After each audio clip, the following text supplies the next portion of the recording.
Detroit Become Human is an upcoming sci-fi game created by Heavy Rain and Beyond Two Souls developer Quantic Dream, led by the acclaimed auteur David Cage, and it's long been one of our most anticipated games. The game was first revealed at Sony's Paris Games Week in 2015, while the gameplay was shown off for the first time at the PlayStation E3 conference in 2016. E3 2017 brought with it yet another trailer, so here's everything we know about the game so far. When is the release date? Right now, there is no official release date for Detroit Become Human, but following E3 2017, its director David Cage has revealed that it will arrive in 2018. It's a bit longer to wait than we had hoped, but we are very much looking forward to getting our hands on this one.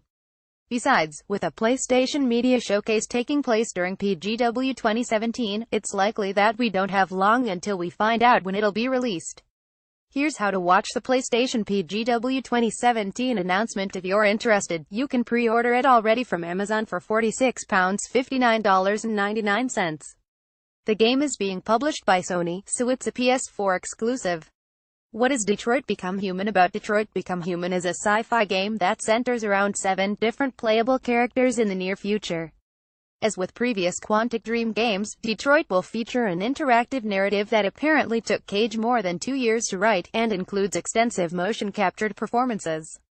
Gameplay consists of exploring environments to find clues, using quick-time events to navigate encounters, and choosing from expansive dialogue options to decide how conversations progress, which will in turn have a significant impact on the branching narrative. The first playable character is an android with artificial consciousness and human emotions named Kara, who escapes from the factory she was made in. She finds herself in Detroit, USA, where androids are not uncommon but have been made without consciousness, so are simply used as tools to improve the lives of humans. Originally showcased in the Kara PS3 tech demo, which was never intended to become a game, she was also the focus of Detroit's original announcement trailer. After Kara, Connor is the second playable character that has been introduced. Connor is an advanced prototype assigned to police forces to help them investigate cases involving deviants. He is cold and analytical, he thinks fast and benefits from some surprising advanced features. He is very determined and nothing matters more to him than accomplishing the mission he was programmed for. You can watch Connor in action in the gameplay trailer at the top of the page, which is taken from a gameplay demo we had the chance to try at Gamescom 2017. More on what we thought below. In this section, Connor has to deal with a hostage situation, trying to rescue a young girl from a rogue android holding her at gunpoint. The third character we've seen so far is Marcus, the focus of the E3 2017 trailer for the game. He's seen leading a raid on an android shop, and the trailer's focus is on the choices that players will have to make as they play the game. Will they hide from the police or fight them, rescue the androids or abandon them, start a violent riot or demonstrate peacefully? Each of these, along with countless smaller decisions along the way, will affect not only the gameplay but also the way the story plays out. Hands and impressions. We had the chance to try a brief section of Detroit Become Human at Gamescom 2017, playing through the Connor hostage negotiation shown in the trailer at the top of the page. In this section we had the chance to explore an apartment to piece together information on the situation, like the android's name and what had driven him to violence.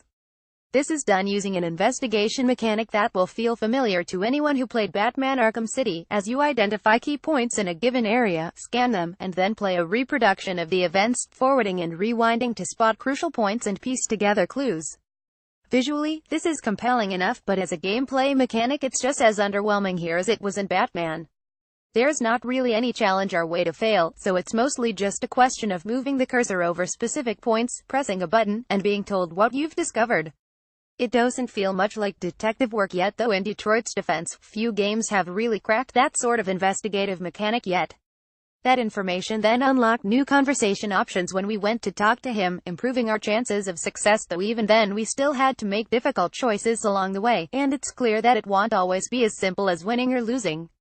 At any given time we had 2 to 4 dialogue options to choose from, each impacting how the rest of the scene played out, so there'll be loads of different ways to play the game.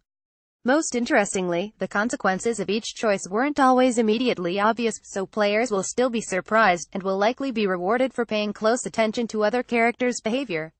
If we had one criticism of the dialogue, it's that it isn't always subtle, especially the sections dealing with anti-android sentiment from human characters. These tended to be a bit blunt and obvious. We hope the final game has more interesting things to say about the conflict between humans and artificial intelligences. Thankfully, the shaky dialogue is helped along by stunning graphics and facial animation, powered by real actors using motion capture, which make these some of the most realistic characters we've ever seen in games before and help deliver the emotional impact that will be absolutely essential to Detroit's success.